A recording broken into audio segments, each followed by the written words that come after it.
Apprenons à s'aimer. toyekola kolona. Un semeur Moloni doit connaître ses deux lois. esengeli ayeba mibeko mibale oyo. Première loi, Ya yambo c'est la loi des semailles et de la moisson, ezali mobeko yankona pe yakobuka.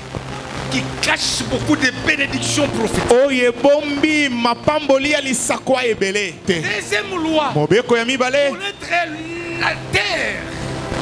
La terre koyeba mabele qui peut te permettre de bien s'aimer. oyo ekopesa yo nzela olona malamu. Et la terre Pe mabele doit être en collaboration avec les cieux. esengeli ezana boyokani elongo na lola. Là, je vais énumérer 3 sortes de terre. Wana nalingi naloba balolenge misato ya mabele. Première terre, Ya yambo et cette terre doit être fertile. mabele wana esengeli oyo ebotisaka. Ce n'est pas une terre sèche. Eza mabele ya kokauka te. C'est pas une terre fertile. Eza mabele oyo Première elobotisaka. terre. Première terre fertile. Oyo ya mabele ya liboso oyo elonaka. C'est Dieu lui-même. Ezali nzambe ye moko. C'est Dieu lui-même. Eza nde nzambe ye moko. Quand nous donnons les offrandes, Tango topesaka mabonza. nous donnons à Dieu. Topesaka nde na nzambe. Nous bénissons l'Éternel Dieu parce qu'il a permis que nous puissions partager la parole. Pamboli nzambe po apesi nzela ete tokabola liloba. J'espère que tu es content pour écouter la parole ce Na matin. banza ete yo sepeli koyoka liloba na Qui est ntongo lelo. content ce matin? Ah, Jésus-Christ est la consolation physique. Amen. Celui qui enlève la honte. Ye oyo alongolaka soni. Je dis merci à mon papa Honoré qui n'est pas avec nous. Nalobi matondi na papa na nga honoré o Il aza te m'a elongo na biso. cédé sa chair pour la parole de Oyo Dieu. atikeli nga etumbelo na ye mpo na liloba Et nzambe. papa Roger, merci beaucoup. Papa Roger matondi Vraiment, on est de cœur avec vous. biso toza elongo na bino. Je bénis également tous les hommes de Dieu, Napamboli mpe basali na nzambe nyonso. serviteurs et servantes du Seigneur. Basali ya mibali mpe ya basi. Et tous les enfants de Dieu, je vous bénis Mpe au bana nom de nzambe nyonso Jésus. napamboli bino na kombo na Yesu Recevez Kristo. les bénédictions avec joie. Amen. Amen. Amen. Il y a quelqu'un qui est béni ce matin. Moto moko apambolami na ntongo ya lelo. Pendant que l'homme de Dieu était à la modération, moi j'étais déjà béni. Wana mosali ya nzambe abandaki kokamba losambo nga Parce napambolamaki. que Dieu bénit d'une manière ou d'une autre. Nzambe apambolaka balolenge ebele. Amen. Amen. Il a déclenché des mots, des paroles vraiment très importantes. Alobi maloba ya motuya na ntongo ya lelo. Alors nous allons lire la parole. Tokotanga liloba na nzambe. Nous sommes dans les livres de Genèse, Toza na buku ya ebandeli. chapitre 22. Kozomi na mibale na mibale. J'intitule d'abord le message de ce matin, s'aimer, c'est une alliance de notre prospérité. Mama ya likambo ya ntongo lelo ezali kolona ezali boyokani ya bofuluki na biso. Vous voyez que tu allais dire amen. S'aimer, Kolona c'est une alliance eza boyokani de notre prospérité. pona bofuluki na biso. Je vois une sœur prospère ce matin. Nazomona ndeko moko mwasi afuluki na ntongo lelo. Je vois un frère prospère ce Namoni matin. ndeko mobali moko afuluki na ntongo lelo. Non, non, je vois une maman prospère ce Nazomona mama matin. moko afuluki. Et je vois un papa prospère. Nazomona papa moko afuluki. Je lis au verset 14. Genèse 22, 14. Je lis au nom de Jésus-Christ. Amen. Abraham donna à ces lieux le nom de Jéhovah Jireh. C'est pourquoi l'on dit aujourd'hui à la montagne de l'Éternel, il sera pourvu. Verset 15. L'ange de l'Éternel appela une seconde fois Abraham des cieux. Gloire à Dieu. J'aimerais que l'ange de l'Éternel appelle quelqu'un ce matin. Amen. Nakolinga mwanje na nzamba benga pe moto moko na ntongo lelo. Non pour t'étouffer, Pona kofina yo te. mais pour te bénir. Kasi pona kopambola yo. Est-ce que la personne là est là? Amen. L'ange appela Abraham une seconde fois. Mwanje abengi lisusu abala ya mapona mbala mibale. Si tu avais reçu un premier appel Soki yo zwaki mbela ya yambo pour te mettre à l'épreuve, pona komeka yo le second appel, ya mibale mbela c'est pour déclencher tes bénédictions. eza pona kopambola yo. J'attends quelqu'un dire Amen. Amen. Le premier appel, Mbela ya yambo c'était pour te mettre à l'épreuve. ezalaki pona komeka meka Et yo. le deuxième appel, Kasi mbela oyo ya mibale mibale. C'est pour ta bénédiction. Eza pona lipamboli na Je yo. parle à une personne Azolobela moto moko. ce matin. Atongo lelo. C'est ta bénédiction. Eza nde lipamboli na yo. J'entends quelqu'un Amen. dire Amen. Amen. Et dit, je les gire. Ngai na lapindai. Je les gire par moi-même. Na lapindai likolo na ngai moko. Je parle à une personne. Ce matin, Atongo lelo. l'ange de l'Éternel Mwange na Yahweh. va girer lui-même Akola panda ye pour moko. une personne parmi Pona nous. moto moko kati na biso. C'est l'Éternel Dieu. Eza Yahweh nzambe. Or, la Bible nous dit, Zoka Bibili elobi. quand on parle de l'ange de Tango l'Éternel, bazolobela mwange na Yahweh. on parle de l'Éternel Dieu lui-même. Bazolobela nde Yahweh ye moko. Il doit girer Esengeli ala pandai. pour ta bénédiction. Pona lipamboli na yo. J'entends quelqu'un dire Amen. Amen. Je les gire par Na moi-même. lapindai likolo na ngai moko. Parole de l'Éternel. Iloba na Yahweh. Parce que tu as fait cela Po yo osali bongo. et que tu n'as pas refusé ton unique. Pe yo pimeli ngai mwana na alikinda te. Première chose, Eloko ya yambo. je te bénirai. Na kopambola yo. Deuxième chose, Ya mibale.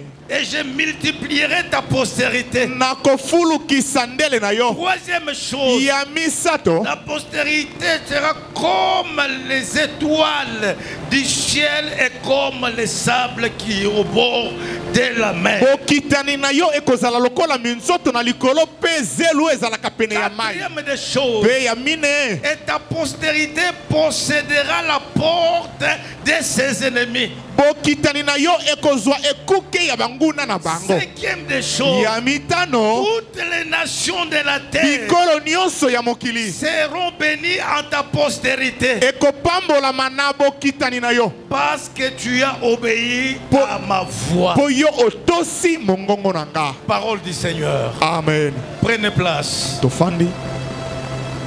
Notre Dieu, c'est un Dieu de bénédiction. Zambe na biso aza nzambe ya lipamboli. Pourquoi ça fait dès dimanche que l'homme de Dieu, Albert, nous a parlé sur la sémence. Esali bayenga mibale te mosali ya nzambe Albert alobelaki biso na oyo etali nkona. Je vais aussi ajouter quelque chose dans ce volet-là. Ngai pe na koloba mwa makambo likolo na yango. Parce que nous sommes au temps de notre bénédiction. Po toza na eleko ya lipamboli na biso. J'ai dit à quelqu'un que nous sommes au temps Alobi de na moto notre moko bénédiction. toza na eleko ya lipamboli na biso. Nous sommes au temps où on doit vivre la main de l'Éternel. Toza na eleko esengeli tobika loboko na Yahweh. Quand on parle de l'avancement, Tango bazolobela kokende on liboso. doit avancer sur tous les plans. Esengeli kokende liboso na makambo nyonso. La Bible dit ceci. Bibili elobi boye.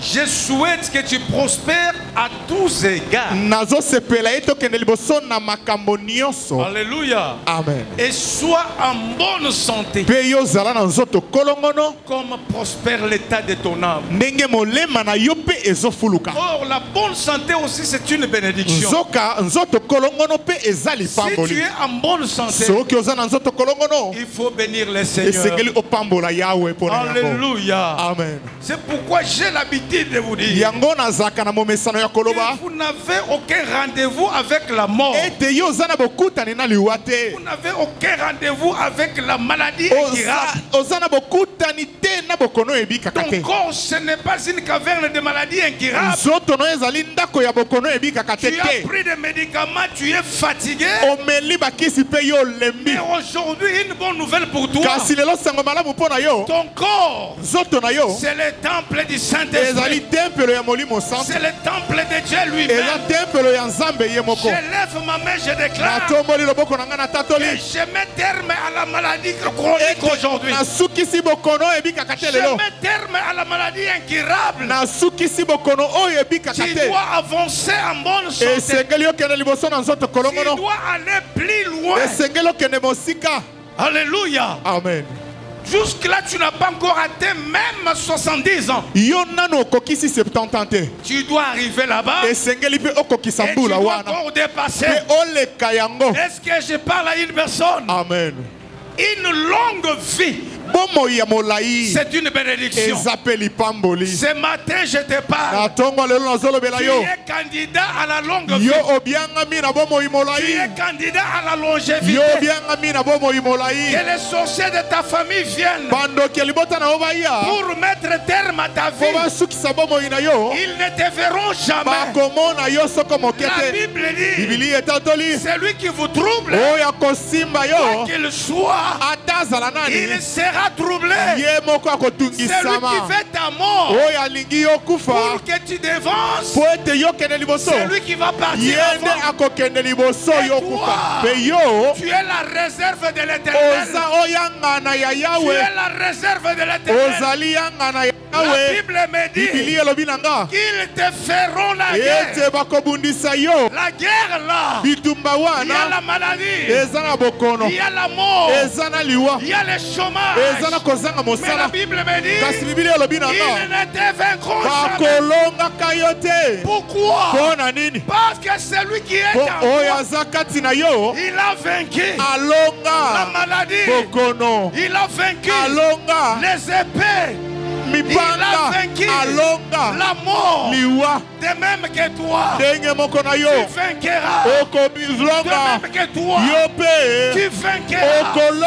La Bible dit qu'en toutes choses, nous sommes plus que vainqueurs par celui qui nous a aimés. Celui qui nous a aimés. Son nom, c'est le lion de la tribu de Juda. C'est l'étoile brillante du matin. C'est le rocher. Le rocher. La pierre vivante. La pierre angulaire. Rejetée dans la localité de Luz. Dans la localité de Luz. La Bible dit, les gens venaient. Ils voyaient la pierre là. Il l'a rejetée. Mais quand Jacob est venu, il a pris la pierre. C'était venu son oreille. La pierre rejetée par ceux qui baptisaient, mais qui était devenue la principale des langues. Une pierre d'achoppement pour tes ennemis. Un rocher de scandale. J'attends quelqu'un dire Amen. Amen. Tu ne mourras pas. Tu ne mourras pas.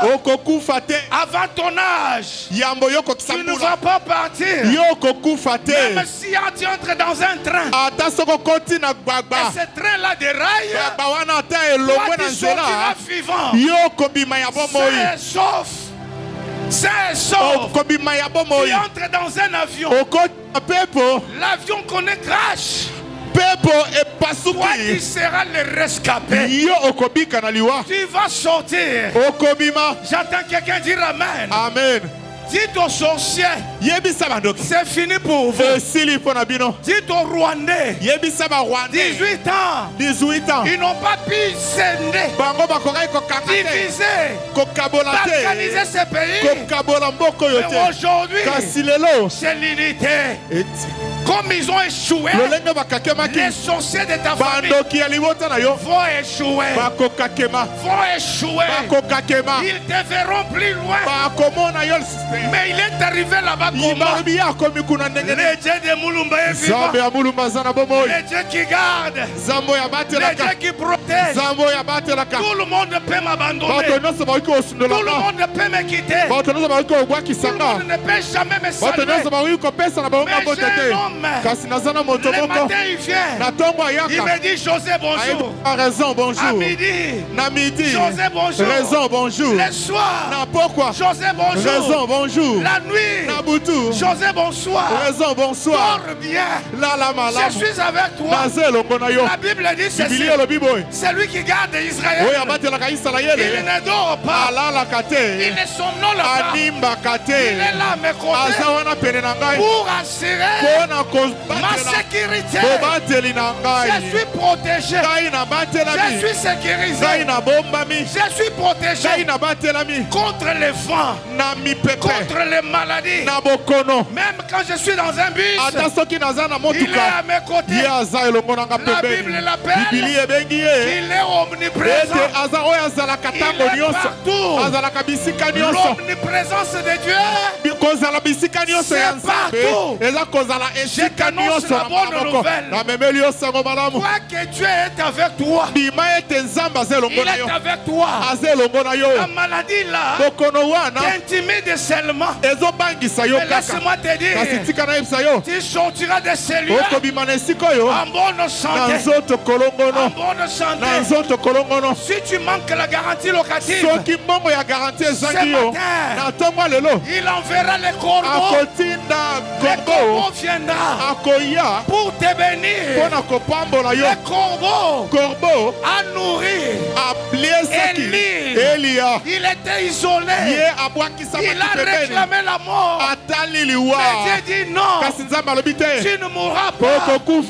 Il y a quelqu'un qui va venir pour te nourrir. Il a envoyé les corbeaux avec la viande, avec les gâteaux. Ce Dieu-là n'a pas changé. Il est le même.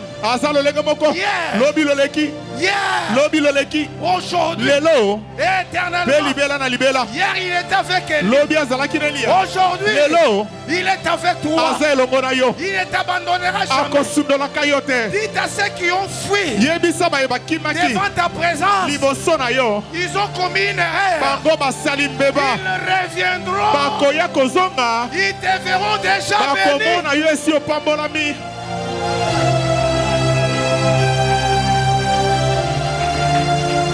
J'entends quelqu'un dire Amen. Amen. Ça bouillonne dans mon cœur là. Parce que je connais l'efficacité de Dieu de Mulumba. De Dieu que notre maman nous a prêché. Un jour je partageais avec l'homme de Dieu sur sa prédication. Je t'ai béni. Je t'ai béni. Si ça ne tient pas aujourd'hui, ça va tenir demain. Mais la foi c'est quoi? La foi prend l'avenir. Dans le ce que tu devrais voir il y a 5 ans, dans une année, ça doit s'accomplir. Et ça s'accomplira certainement. C'est une prophétie qui se tend à son accomplissement. Ça doit s'accomplir. Une chose dans ta vie, ne crains rien. Ne t'espère pas. Ne te sous-estime pas. Même moi j'ai peur de toi. Peut-être dans le gouvernement qui va sortir, tu seras là. Oh, je viendrai auprès de toi. J'ai peur de toi. Je dois entretenir de bonnes relations avec toi. J'entends quelqu'un dire Amen. Amen. Tala moninga na lobana tala ozana motu ya koleka lobana yebongo. Merci. Abraham à l'âge avancé, je vous en prie, Dieu le met à l'épreuve. Il dit Abraham, donne-moi ton fils. À l'âge avancé. Donc c'est que les lingalophones disent Mwana moko ya likinda. Mais il n'avait pas que Isaac. Ismaël était là. Mais il n'était pas le fils de la promesse. Mais Dieu lui demande le fils de la promesse. Avec toute précision. Donne-moi ton fils. Ton unique. Celui que tu aimes. Isaac. À l'âge avancé, wana yakomi mobange Abraham n'a pas résisté. abalayama ye abeti tembete Il a dit c'est Dieu qui m'a donné alobi Isaac. nzambe nde apesaki ngai C'est Dieu qui réclame encore Isaac. nzambe ye nde asengi lisusu Le izaka psalmiste David dit, moyembi dawidi alobi nous recevons de ta main tozwaka kaka wuta na ce maboko na que nous yo t'offrons. oyo Ce topesaka que yo nous t'offrons, oyo topesaka nous yo le wana recevons de toi. tozwaka ngo nde epa na C'est yo toi qui m'as donné. yo nde opesaki nga Et c'est toi qui demandes. yo nde osengi Reçois Isaac. zwa izaka Avec l'amertume dans la. wana na pasi na bololo na motema Avec la douleur. na pasi na motema Abraham prend son fils. abalayama azwi mwana na ye Il prend des serviteurs. azwi basali mibale Il prend le bois. azwi bakoni Il prend le feu. azwi moto Il dit je pars à alobi Morisha nakei na morija pour adorer le Seigneur. mpo na kogumbamela yawe Pour accomplir la parole de Dieu. mpo na kokokisa liloba ya nzambe Il n'a pas dit à Sarah. ye ayebisi sala te Parce que maman mpo mama connaissait bien la douleur. bamama bayebi mpasi ya kobota Si je dis à Sarah, abi soki nayebisi sara à l'âge avancé, wana yakoyi mobange boye 90 ans, 90 ans elle risque de mourir même avant. akokufa ata ya boyizaka yango Elle a pris. azwi izaka Elle est partie. akei Elle arrive à la montagne de Morisha. bakomi na ngomba ya morija Ah, j'aime. wana nde nalingaka mingi Il dit aux deux serviteurs, alobi na basali yo mibale restez ici. bino botikala awa L'affaire de l'offrande likambo ya ou mabonza l'affaire de semailles, to mpe ya kolona c'est une affaire individuelle. eza likambo ya moto ye moko J'attends quelqu'un dire Amen. amen C'est une affaire individuelle. eza likambo ya moto ye moko Il dit attendez-moi. alobi bozela ngai awa Peut-être ils auront pitié de moi. mbala mosusu bakoyokela Quand ngai vous ata me mawa voir, je suis en train de tuer. ntango bakomona nali na boma mwana nga Je pars adorer Dieu. ngai nake kogumamela Et nzambe Isaac et moi, mpe ngai na izaka nous allons revenir. tokozonga Quelle foi! kondima ya lolenge nini Quelle oyo foi! oyo kondima ya lolenge nini Il monte bamati avec na Isaac. izaka Il ligote l'enfant. ye alingi mwana Il basinga prend les couteaux. azwi mbeli Il voulait tuer alingi aboma pour accomplir la mpo na parole. kokokisa liloba La voix sort du ciel. bongo euti na lola La voix doit sortir ce matin du mongongo ciel. esengeli euta na lola na ntongo lelo Pour une personne qui est mpo na parmi moto nous. moko Abraham, abalayama ne fais pas cela. yo kosala boye te Je vois maintenant que tu me crains. namoni sikoyo ete yo obangaka Tu ngai me crains. obangaka ngai Regarde à tes côtés. tala mopanzi Il soulève les yeux. abwaki miso Il voit un bélier. amoni mwa mpate Quand tu l'es arrivé, kasi ntango yakomaki il n'avait pas vu ce bélier. amonaki mpate wana te Je parle à une personne. nazolobela moto moko Notre Dieu nzambe na biso est capable aza na makoki de créer ya kokela là où il n'y a rien. bisika oyo Il y a eloko eza quelque te chose qui sort eloko là-bas. moko ebimi Il wana est capable aza na makoki de créer ya quelque chose kokela likambo dans songolo le désert. na nguma Il a tracé le ye chemin akelaki nzela dans le na désert. uma Il a mis de l'eau. akelaki mai Mais pourquoi pas? kasi mpo na nini Dans te ton cas là, na likambo na yo tu wana es vide. Oh. Tu es informe. yo oza na Mais lolenge le te Seigneur kasi yawe est capable de aza na créer makoki ya kokela quelque chose dans ta eloko vie songolo na bomoi na yo qui va te réjouir. oyo ekosepelisa yo Ne me pose pas la question. yo kotunanga motuna te Pasteur ete José, paster josé comment cela se yango fait? ekosalema ndenge nini Ce n'est ni par ma force, eza na makasi na ngai ni te par ma na puissance, nguya na ngai mais te c'est par kasi ezali l'Esprit du na Seigneur. molimo na yawe Quelqu'un me dit Amen. amen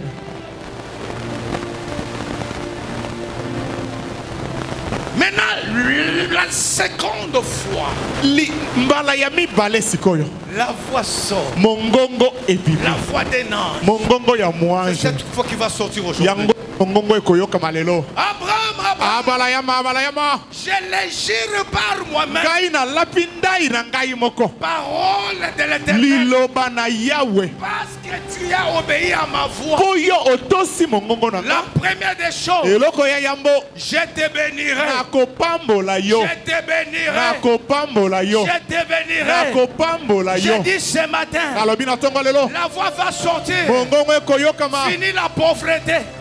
bobola Fini esili la pauvreté. bobola esili La bénédiction, c'est quoi? lipamboli nde nini C'est une capacité eza makoki que nous avons reçue oyo tozwi pour réussir, mpo na pour kolonga avancer, mpo na kokende liboso pour monter, mpo na komata pour toucher des biens. mpo na kosimba biloko ça la bénédiction. yango nde lipamboli Tandis que la malédiction, ka elakeli mabe c'est une capacité eza makoki que tu as reçue oyo ozwi pour régresser, mpo na kozonga pour nsima échouer, mpo na kokakema pour ne pas réussir. mpo na kolonga Mais te ce matin, kasi na ntongo lelo tu n'es pas dans les rangs yo oza na molongo de ceux qui te vont reculer. ya baoyo bakozonga Tu nsima es dans les rangs oza na molongo de ceux qui vont ya avancer, baoyo basengeli bakende liboso es dans les rangs. oza na molongo de ceux qui seront ya bénis. baoyo bakopambolama Je lève ma main. natomboli loboko na Je nga déclare natatoli au nom de Dieu de na Moulumba, nkombo ya nzambe ya mulumba je t'enlève nalongoli la yo pauvreté. na bobola Je t'enlève nalongoli yo la malédiction. na elakeli mabe Je t'enlève nalongoli yo dans les alliances du na Père. baboyokani ya tata na yo na ntongo lelo Il y a une bonne alliance. eza na boyokani moko ya tu vas sika signer ya avec malamu ton Dieu. oyo kosala elongo na nzambe L'alliance des semaines boyokani ya nkona et de la moisson mpe ya kobuka qui incarne nos bénédictions. oyo lipamboli na biso Nos efandi na kati na yango prospérités. bofuluki Si na tu es biso parmi soki oza les kati gens qui vont réussir, ya bato bakolonga tu te mets debout. Tu otemi dis que moi, olobi ete ngai ici de ton nom, otangi kombo moi na yo José Mwena, ngai raison mwaba je dois réussir. esengeli nalonga Aujourd'hui, lelo je refuse la pauvreté. naboyi bobola Si tu es parmi les gens soki oza na kati qui ya vont bato avancer, oyo bakokende liboso mets-toi debout. telema Tu cites ton nom. tanga kombo na Tu yo dis que moi, José loba Mwena, ngai raison mwaba je ne suis pas dans le rang naza na molongo de te ceux qui vont échouer. ya baoyo bakokakima Mais je suis dans le kati rang naza na molongo de ceux qui vont ya réussir. baoyo bakolonga Cite ton nom. Cite ton nom. Moi, José Mwena, je dois rester. Moi, José Mwena, je dois aller plus loin. Moi, José Mwena, ce que mon père n'a pas fait, je le ferai. Moi, José Mwena, je dois rester. Parce que le Dieu de Moulumba est vivant. Je ne suis pas dans la catégorie des gens qui échouent.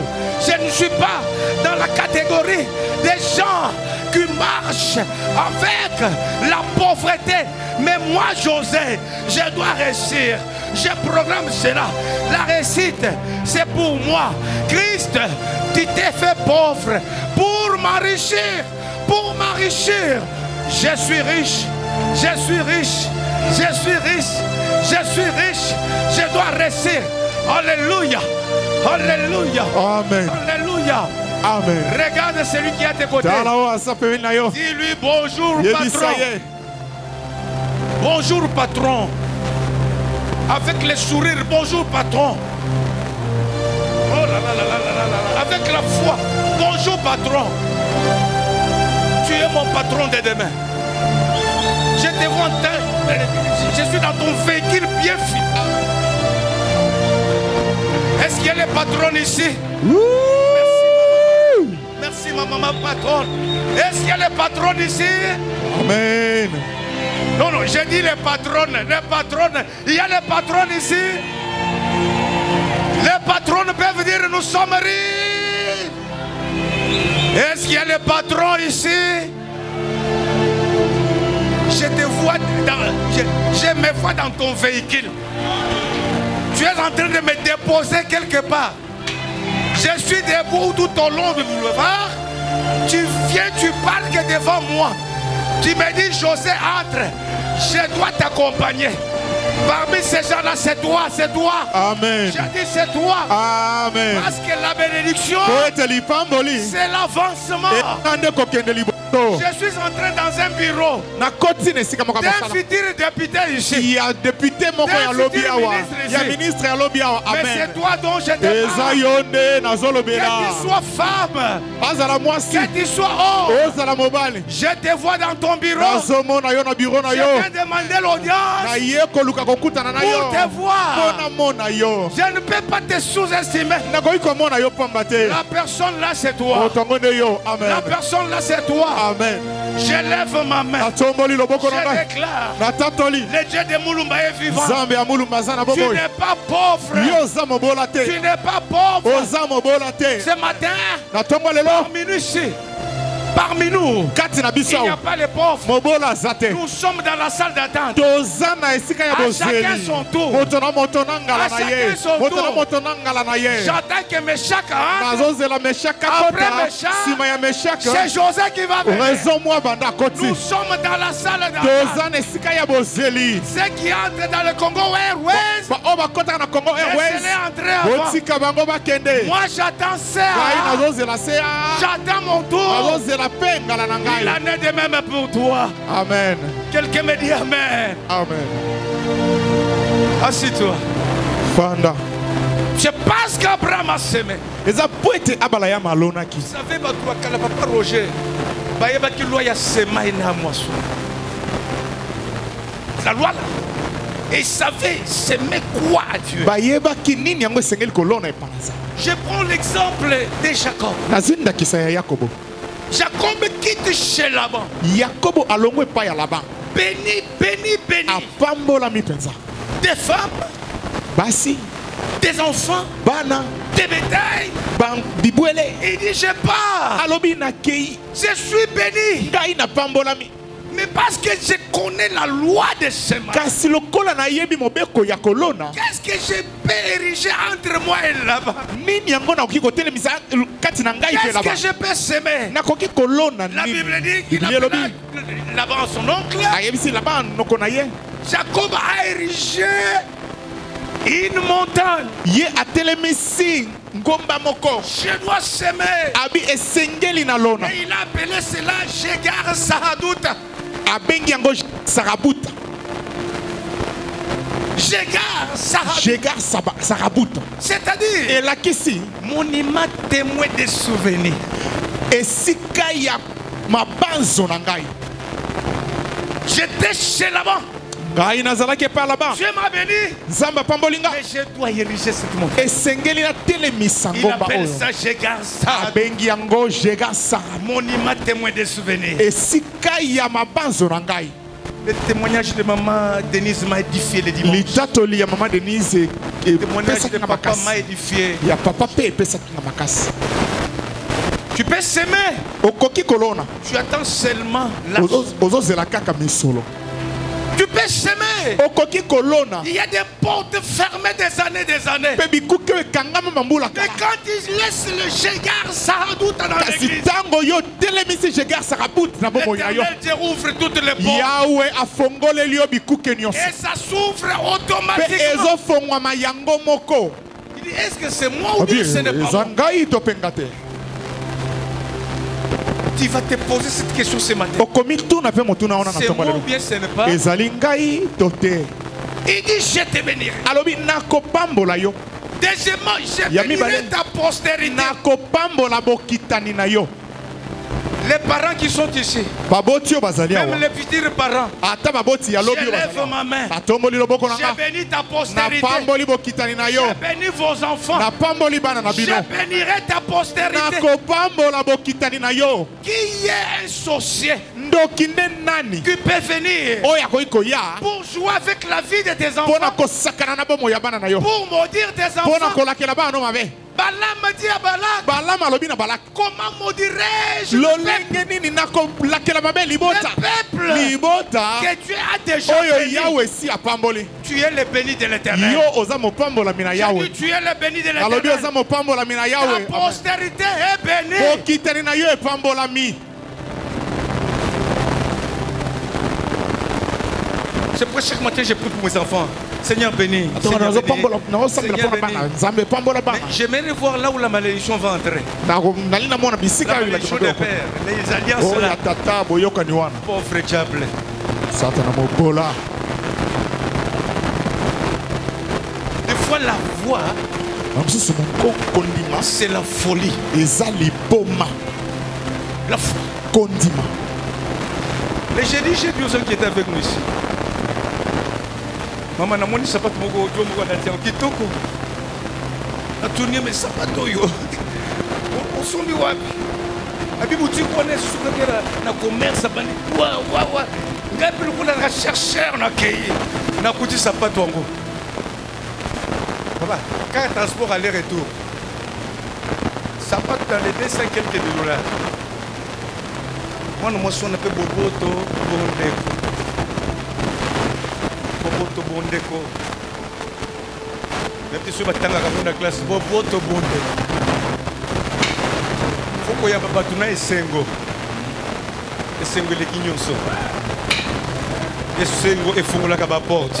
Amen. Et Sengo et Koso de la tablier à porte. Oui, oui. J'entre, elle me reçoit. Na koti ayambi ngai. Bonjour papa. Oui, comme si elle m'a connu il y a longtemps. Lokola ya yebanga utakala. Excellence, j'étais touché. Elle me connaît. Ayebi ngai. Papa prenez place. Abi papa. Qui sont prêts à canapé rouge naval. Vous désirez? Olingi. Ces chaussures c'est combien? Oui, c'est pas toi les abonnés. Oh, c'est des à discuter. $200 mais au Coca-Cola. Ils me disent que tu peux essayer. J'ai dit oui, oui. Il y a un meka. Ils me donnent les sachets. Qu'est-ce que sachet? Je suis en go. Na lati. Na telemi. Na ningisi loko. Yebisanga. Na lata qui ont bien na lata kité. Et ça qu'on dit matin. Attends, na sombi en côté. Si na lata qui en gros. Na nyati na ngo kara. C'est ça la foi. Si tu crois, les portes vont s'ouvrir. Attends, quelqu'un dit amen. Amen. Je sors, je dis, je reviendrai. Au moment opportun. Mais j'avais déjà essayé. Mon pied était déjà dedans. Je parle à quelqu'un. Ta foi va t'amener quelque part. Tu ne t'attendais pas. La foi, c'est la folie. La foi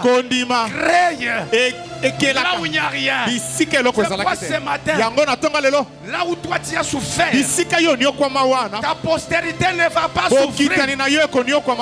Ta postérité ne va pas souffrir. Ce que tu as connu dans la vie, ta postérité ne va pas connaître. Toi tu étais le chemin de la préparation. Mais tes enfants vont monter librement. Parce que Dieu est avec toi. Il dit encore, ta postérité va se multiplier.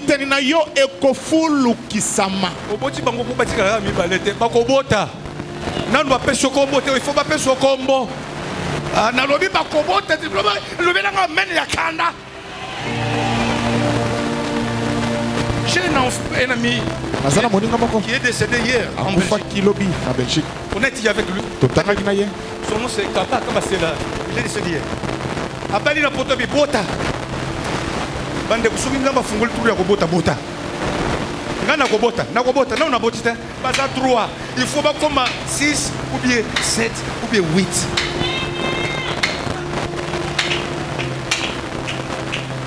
Maman, n'a pas ce combo. Non, n'a pas ce combo. Il faut ce combo. Papa du combo. C'est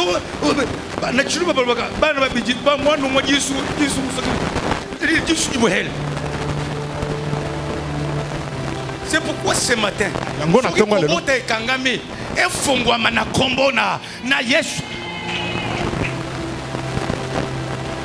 oh, moi je suis comme blanc.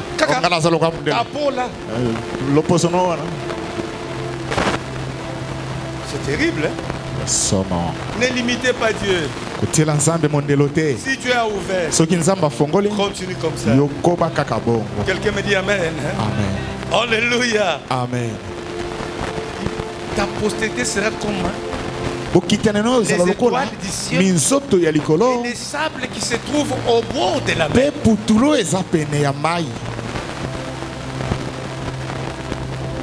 Une autre bénédiction. Ta postérité possédera la porte de ses ennemis. Il n'y a aucun ennemi qui viendra jouer avec ta postérité, à moins que toi tu ouvres la porte. Mais ta postérité à toi possédera la porte de ses ennemis. Il ajoute encore, toutes les nations de la terre seront bénies à ta postérité. Je parle à tes enfants. Il a dit à Abraham, je te bénirai, mais il sera aussi une source de bénédiction.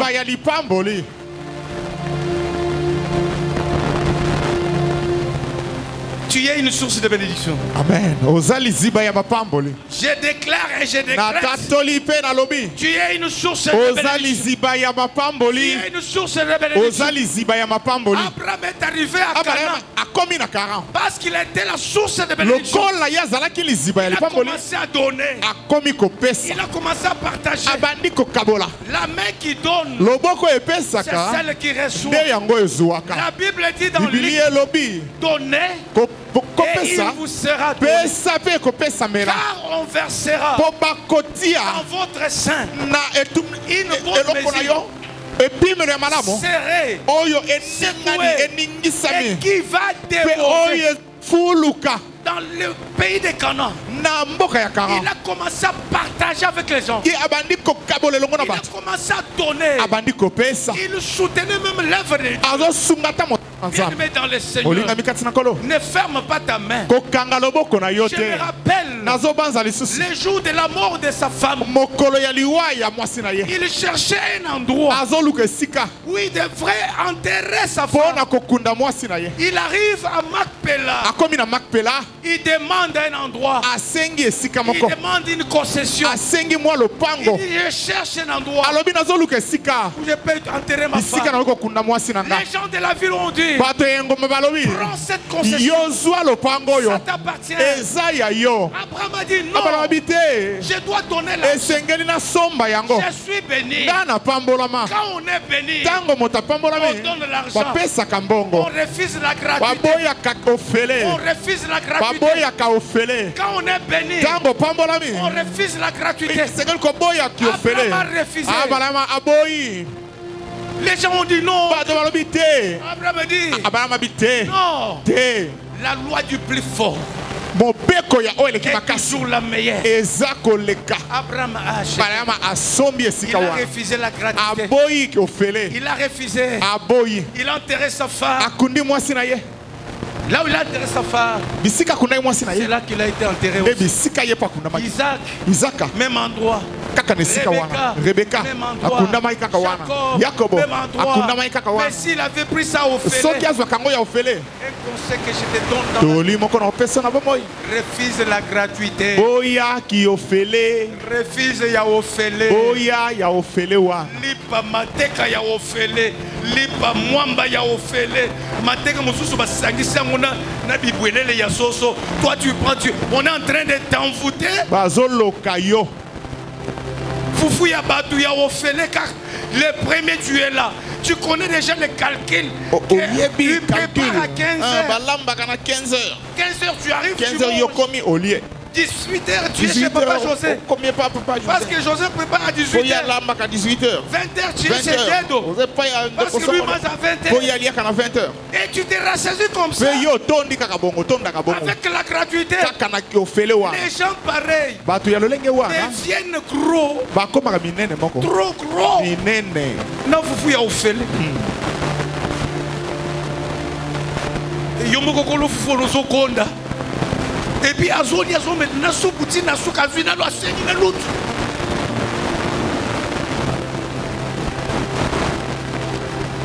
Soupo eza kitoko pesa na lutu. Lobi susu kati kama. Non. Dans la vie, Na bomoi. quand Dieu te bénit, Tango nzamba il te pamboli. bénit. C'est pourquoi j'ai dit ce matin. Yango na bina tonga lelo. Ça c'est un temple de déclaration. Oyo eza ema ya kotatola. Tu es béni. Opambolami. Tu es béni. Opambolami. Ce qui est à toi, c'est Oyo à eza toi. ya yo, eza ya yo. La femme de ton frère, ce n'est pas ta femme. Mwasi ya ndeko no aza mwasi na yo te. Ta femme, c'est ta femme. Mwasi na yo aza ya yo.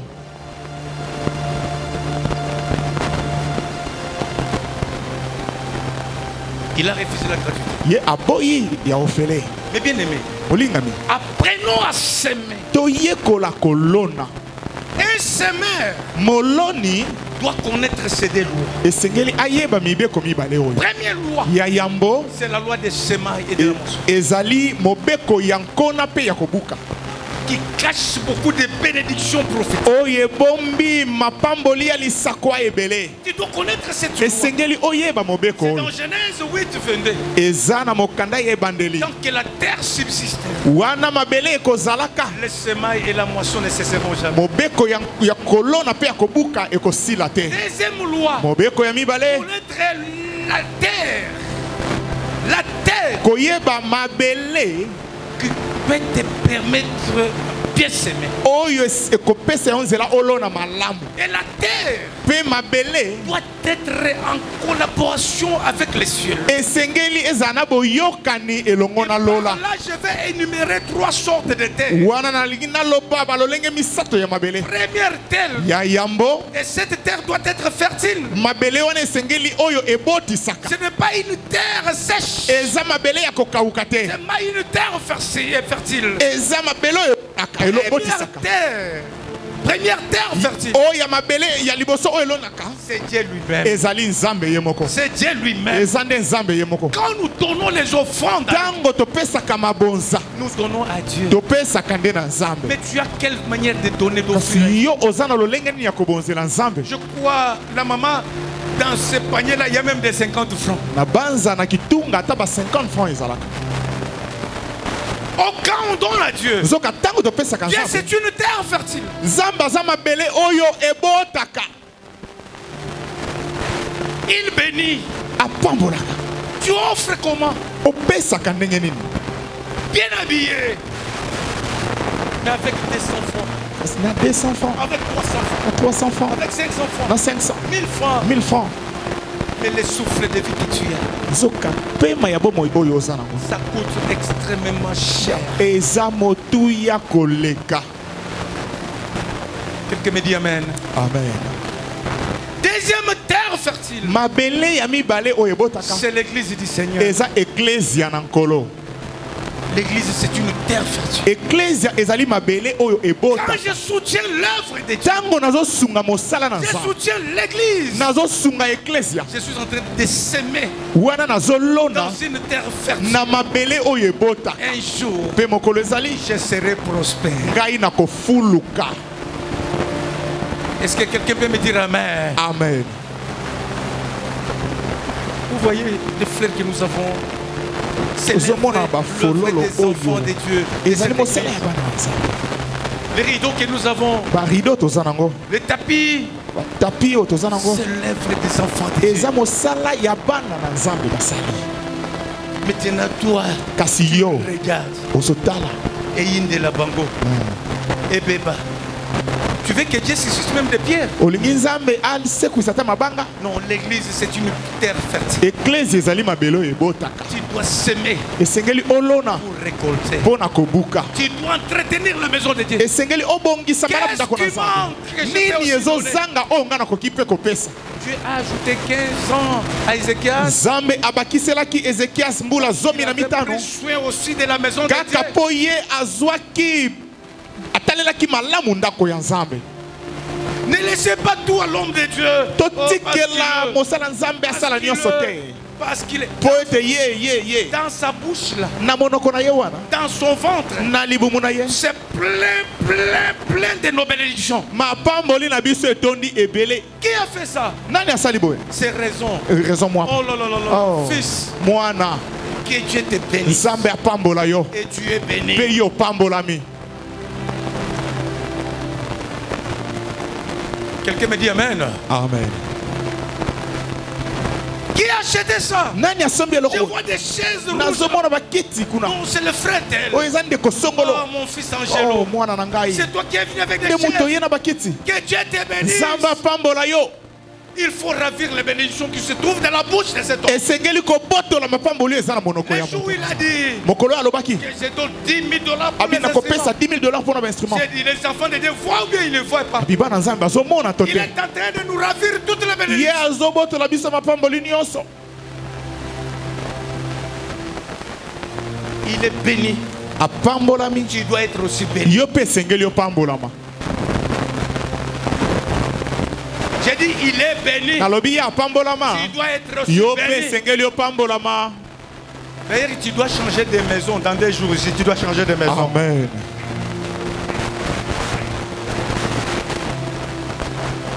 L'église, c'est une terre fertile. Ecclesia eza mabele oyo ebotaka. Les dimanches, c'est j'avais dit mal. Yengeleki ngai nazalaki na mwa pasi. Papa Roger, j'ai vu mon berger, j'ai vu papa Fouki là-bas. On a dit que les coups sont regards parce qu'on n'a pas les coupes électrogènes.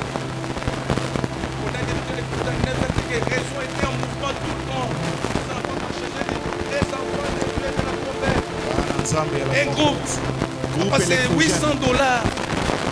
Vous manquez 800 pour l'église. C'est $800 Pour les groupes. pour un groupe. Et vous voulez que papa vienne, qu'il achète? Elengi papa aya pe asomba. Azotel le bino peta non non. Naïba ka des choses bananga pe basani pas soula. Je suis parmi les hommes qu'on avait reçu un jour en Bujimaï pour la convention. Naza kati ya bato bayambamaki na Il y a un Mbujimayi. homme de Dieu qui est béni ici, vous le connaissez très bien. Il est Mosala vraiment nzambe béni. moko apambola mi boyebi malamu. Mais on arrive là-bas après la Komi kuna convention. sima ya convention.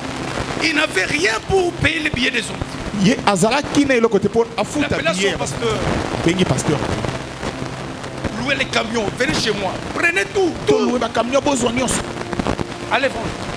Oke doteka. C'est que votre Dieu va me bénir. Na yebi te nzambe na bino Vous apambola. les connaissez bien. Boyebi ye malamu. On a tout pris. Tozwi nyonso.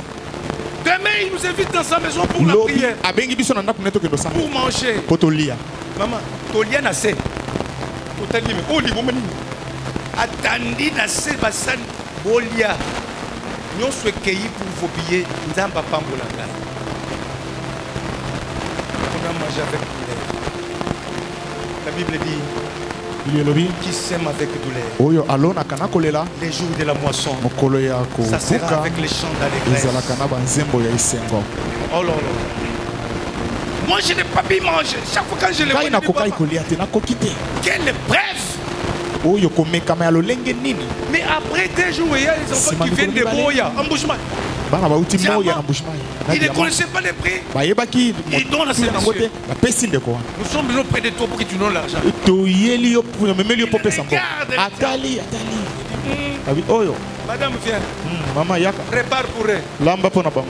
Les Crézers, ils étaient là, en train de manger. Bana Lui, bazoli. il tourne comme ça. Ya baluki Il prend l'avion jusqu'à Kinshasa. azui avion ayeki. Ils vont la pierre. Ateki. Demain, Lobi. il rentre en Bushman. Azongi Mbujimayi. Il a renouvelé tout. Azongisi biloko nyonso ya Il a ndako sika. renouvelé tout. Biloko ya ndako C'est ezongi la ya sika. bénédiction de l'Éternel qui est en lui. Lipamboli na yawe nde efulukisaka. Quand tu prends soin de la maison de Tango Dieu, yozotalela ndako ya nzambe malamu. j'ai béni tous les serviteurs et sœurs. Nazopambola basali nyonso ya mibali pe basi. L'enfant de papa, c'est son ce qu'il a.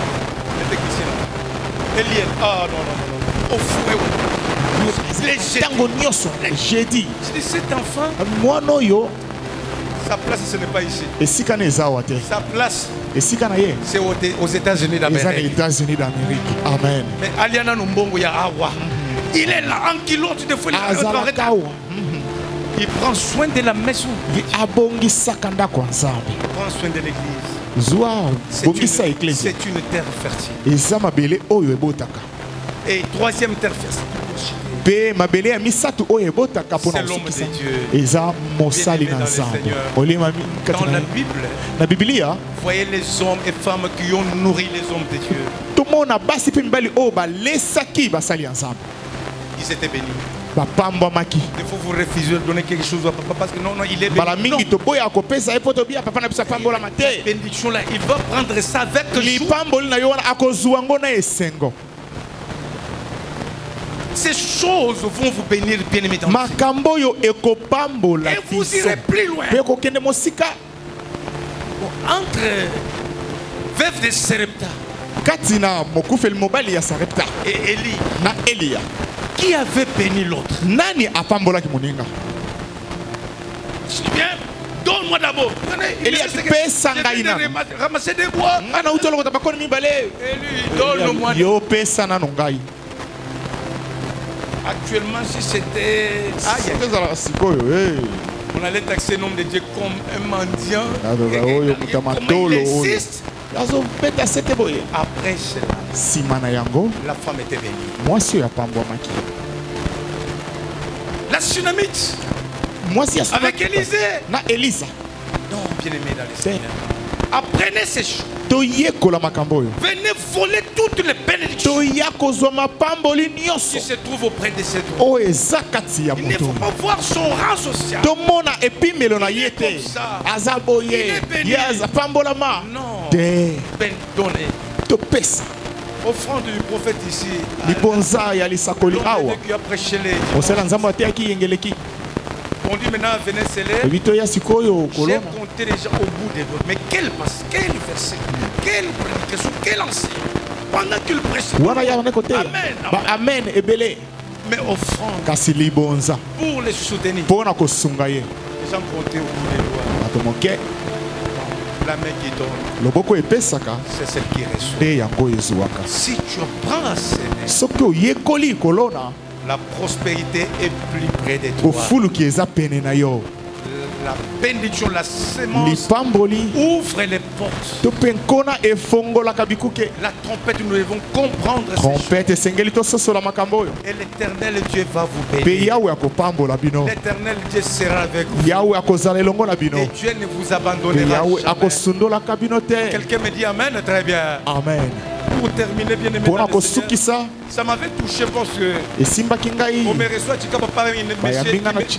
mange un peu. Pas même le comme longa.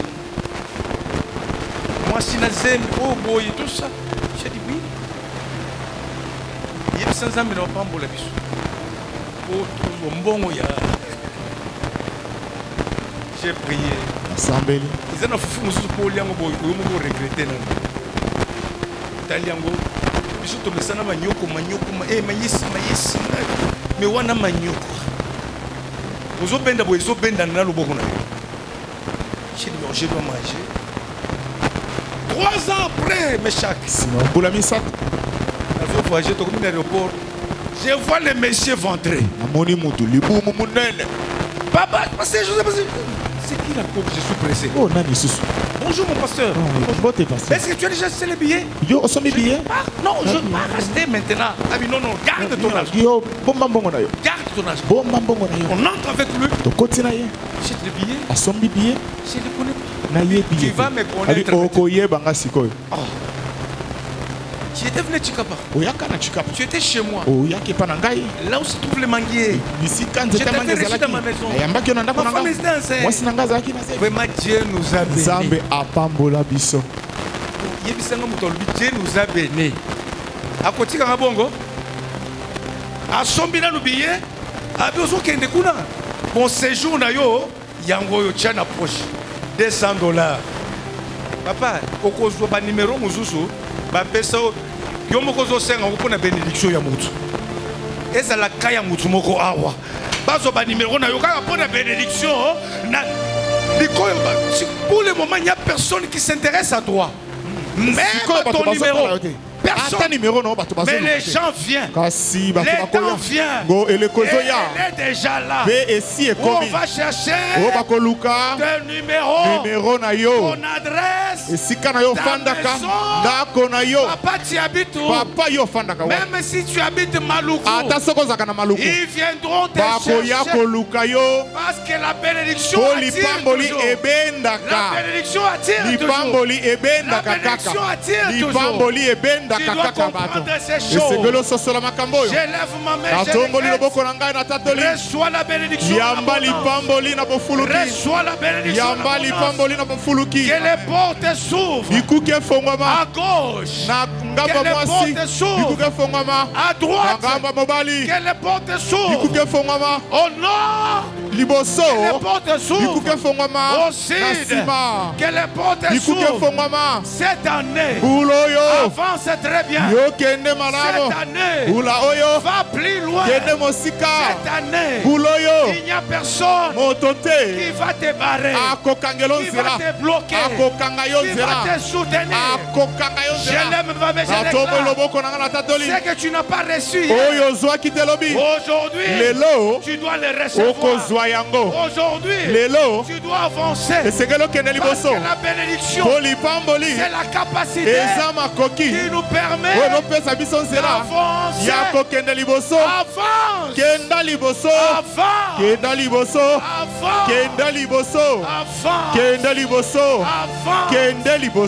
dit avant. Ne recule pas. Personne ne peut te reculer. Personne ne peut te déboucher. moto te akoki koningisa yo Le Dieu de Mulumba nzambe ya mulumba est au contrôle. azotalela makambo Il est nyonso au contrôle. azosenzela Dans ta maison. na ndako na yo Au contrôle. azosenzela Auprès de toi. pene na yo J'annonce la bonne nouvelle. amemeli yo sango malamu Nul ne tiendra devant moto toi. te akotelema liboso na yo Tant que tu vivras. wana yo kozala na bomoi J'annonce la bonne amemeli nouvelle. yo sango malamu Nul ne tiendra moto te akotelema devant ta postérité. liboso ya bokitani na yo Tant qu'elle vivra. ntango wana bakozala na bomoi Aujourd'hui, lelo c'est un matin eza d'avancement. ntongo ya bokei Touchez liboso ce que vous n'avez jamais touché. simba oyo nano simbaki te Saisissez ce que vous n'avez zuwa jamais oyo saisi. nano zuwa te Que l'Éternel vous ete accompagne. yawe atambola na yo Que cette semaine qui commence, que cette semaine qui commence poso ezobanda soit une semaine ezala poso de bonnes nouvelles. ya basango Là où malamu tu avais déposé tes CV, bisika otikaki on sebe t'appelle encore. bakobenga yo Si lisusu on ne t'appelle pas, soki babengi yo te retourne encore là. zonga Il y kuna aura une bonne nouvelle. sango malamu ekozala Que le Dieu de Mulumba, nzambe ya mulumba le Dieu que je sers, nzambe nasalelaka avec fidélité, na bosembo vous bénisse, apambola bino vous comble, atondisa vous bino assiste. asunga bino Que ce Dieu marche avec ete vous. nzambe wana atambola elongo na bino Peuple de Dieu, libota na nzambe marchez de gloire en gloire, otambola nkembo likolo na marchez nkembo de victoire en otambola victoire, elonga likolo na elonga marchez de prospérité en otambola bofuluki prospérité, na bofuluki marchez d'élévation en otambola élévation. konetwama likolo ya Au konetwama nom de na nkombo Jésus, na yesu au nom de na Jésus, nkombo na yesu amen. amen Apprenons à s'aimer. toyekola kolona Un semeur moloni doit connaître ses deux lois. esengeli ayeba mibeko mibale oyo Première loi, ya yambo c'est la loi des semailles et de la moisson, ezali mobeko ya nkona mpe ya kobuka qui cache beaucoup de bénédictions prophétiques. oyo ebombi mapamboli ya lisakwa ebele te Deuxième loi, mobeko ya mibale connaître la terre. La terre koyeba mabele qui peut te permettre de bien s'aimer. oyo ekopesa yo nzela olona malamu Et la terre mpe mabele doit être en collaboration avec les cieux. esengeli ezala na boyokani elongo na lola Là, je vais énumérer trois sortes de terre. wana nalingi naloba balolenge misato ya mabele Première terre, ya yambo et cette terre doit être fertile. mabele wana esengeli oyo ebotisaka Ce n'est pas une terre sèche. eza mabele ya kokauka te C'est pas une terre fertile. eza mabele oyo elonaka elobotisaka Première terre fertile. oyo ya mabele ya liboso oyo elonaka C'est Dieu lui-même. ezali nzambe ye moko C'est Dieu lui-même. eza nde nzambe ye moko Quand nous donnons les offrandes, ntango topesaka mabonza nous donnons à Dieu. topesaka nde na nzambe